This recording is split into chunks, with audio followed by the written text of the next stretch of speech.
Tout ce qui arrive dans votre vie quand vous vous levez le matin, ça a été créé, détail par détail, millimètre par votre être. Il faut demander. Demandez à la vie, demandez à Dieu, demandez à qui? À votre inconscient, à votre subconscient, demandez à qui vous voulez, parce que ça dépendra des croyances de chacun, mais il faut demander. Et dans toutes les religions, c'est marqué « demandez, vous aurez ». Mais en fait, on ne vit pas du tout dans la même lignée de temps, dans le même espace-temps, si tu veux. Tu vois ce que je veux dire? Le décor est commun, mais moi, ce que je vais vivre n'est pas ce que tu vas vivre, n'est pas ce que le voisin va vivre, etc. Parce que c'est moi qui crée ma réalité. Il n'y a pas une réalité objective et collective. Les réalités sont qu'individuelles. Donc tout ce qui vous arrive, tous les problèmes, tous les événements, tous les trucs bien, eh bien en fait sont juste la manifestation de ce que vous avez en vous. Ça va de l'intérieur vers l'extérieur. C'est pour ça que lorsque nous disons des affirmations positives, nous changeons l'intérieur. Du coup, l'extérieur va changer. Si on fait des demandes qui sont en adéquation avec nos aspirations, avec notre chemin de vie, avec ce que l'on a envie foncièrement, cette énergie qui va sortir de vous va être très puissante, va donner la force à cette demande, qui sera, entre guillemets, beaucoup mieux entendue et beaucoup mieux réalisée. Si tu es identifié au personnage, si tu es donc dans les doutes, si tu es dans les stress, si tu es dans les peurs, si tu es dans les colères, etc., qu'est-ce que tu vas vivre extérieurement? Tu vas vivre ça, d'accord? Et tu vas, forcément, c'est la loi d'attraction. La loi d'attraction, elle marche, il n'y a aucun problème, c'est la loi de base, d'accord? Si maintenant, tu arrives à t'identifier à ta part divine de temps en temps ou à comprendre que tu es ça, qu'est-ce que tu vas envoyer comme énergie à l'univers? Tu vas envoyer cette énergie-là, d'amour, d'abondance, d'infini, de tranquillité, de sérénité. Tu vois ce que je veux dire? Et qu'est-ce que tu vas recevoir? Tu reçois ça. C'est pour ça que nous travaillons que sur l'intérieur. Ça ne sert à rien de changer l'extérieur. C'est totalement idiot en fait. Puisqu'en fait c'est comme un film qui se projette. Vous voyez, vous avez un écran sur le mur avec une bobine et un film qui est projeté. Alors il y a des gens, ils essaient de toucher l'écran et de changer l'écran. Et ils disent ça ne marche pas. Ben non, ça ne marche pas, non. Faites toujours des demandes en relation avec votre chemin de vie. Chemin de vie, vous aurez les éléments qui vont arriver et là, beaucoup plus facilement que si vous demandez une belle voiture, une belle télévision ou que sais-je. Et donc c'est le cœur que vous allez mettre dans cette demande qui va permettre d'obtenir la réalisation de ce que vous souhaitez.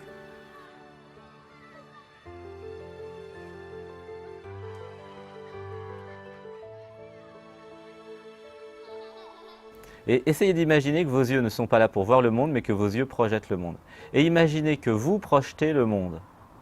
Voilà. Beaucoup d'entre vous, vous avez l'impression qu'il y a vous et qu'il y a le monde externe. Ben, ce n'est pas vrai. En fait, le monde externe, c'est vous. Voilà, c'est ça le truc, c'est ça le secret. Il n'y a pas de réalité objective. La vie, ce que tu es, c'est comment dire, la lumière qui va mettre en branle le film de ta vie. Le film, c'est le mental. Voilà, le mental. Tu mets la lumière derrière la vie, hein, d'accord, l'être, le divin, passe par le fil du mental et le résultat, c'est le film que tu vis et que tu crois que c'est vrai. Voilà, ça c'est un film. Ok? Plus tu vas travailler sur toi, donc déjà tu vas un peu nettoyer du mental, tu vois, ou plus tu vas laisser la lumière du divin passer, plus tu vas vivre du divin.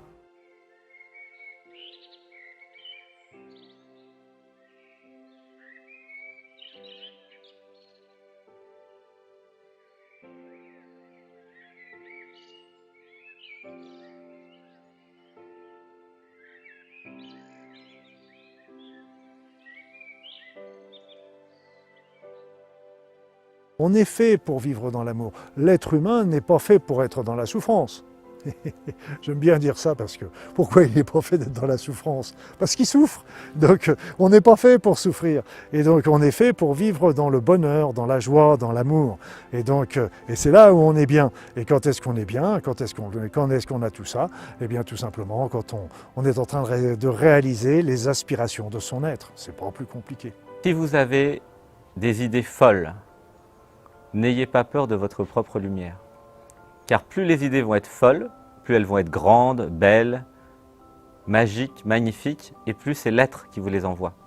L'être, c'est pas un petit joueur qui a des petites idées à la con. L'être, il a créé l'univers, les galaxies, les planètes. C'est l'amour infini. Vous croyez qu'il a des petites idées? Il a des idées à son envergure. Si vous recevez des grandes idées, eh bien, osez les réaliser. Ce qui se passe là, j'espère que la caméra elle pourra le retranscrire. Voilà, ce qui se passe là, c'est OK. Tu vois, même tu changes. Ton regard change. Ton attitude change. Regarde le sourire que tu as. Tu comprends? Quand tu fais goûter ça aux gens, mais c'est magnifique. Et je peux te dire, par expérience, quelle que soit la condition sociale, quel que soit l'âge, le sexe, etc., tout le monde, tu peux leur parler comme ça parce que c'est vrai, c'est la seule réalité qui soit. C'est qu'on est tous divins. Si but il y a, ou si but il faut identifier, c'est celui de se souvenir de ce que nous sommes. Alors, le but c'est quoi? C'est un but permanent qui est de cesser de prendre pour vrai l'ensemble des voiles et des illusions qu'on a accepté d'endosser ou de se mettre là en arrière pour dire mais qui suis-je vraiment et qui sont vraiment ces humains autour de moi que j'ai tellement jugés, tellement repoussés, tellement condamnés. Donc c'est quoi le but sur Terre? C'est d'aimer. Écoute ce que ça veut dire, ose. Ose. Est-ce que tu peux sentir en fait ce grand O, cette ouverture que ça peut t'amener? Cette ouverture qui amène dans ce cercle de l'infini qu'est l'univers, auquel tu appartiens, d'accord ou pas, tu y appartiens et tu y appartiens ici, dans l'incarnation. Donc, rentre dans le cercle, accepte d'être partie intégrante du cercle et danse avec les autres, comme une ronde. C'est vraiment cette lettre O, et cette lettre O, comme je le disais, c'est le cœur. Nous sommes aussi notre plus belle histoire d'amour. Et quand on se conquiert, c'est aussi que tout d'un coup, on s'émeut, on se touche, on se laisse toucher, on se laisse bouleverser par l'être que nous rencontrons à l'intérieur de nous. Et c'est peut-être là que nous avons tout gagné, quand nous avons osé tomber en amour, quand nous avons osé nous aimer.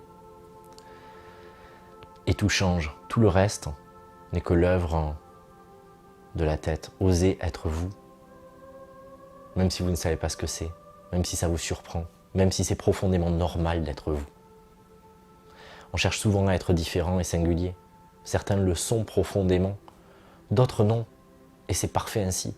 Pourquoi vouloir tous avoir un chemin exceptionnel? Tous les chemins le sont, mais le regard qu'on pose ne nous dit pas la même chose.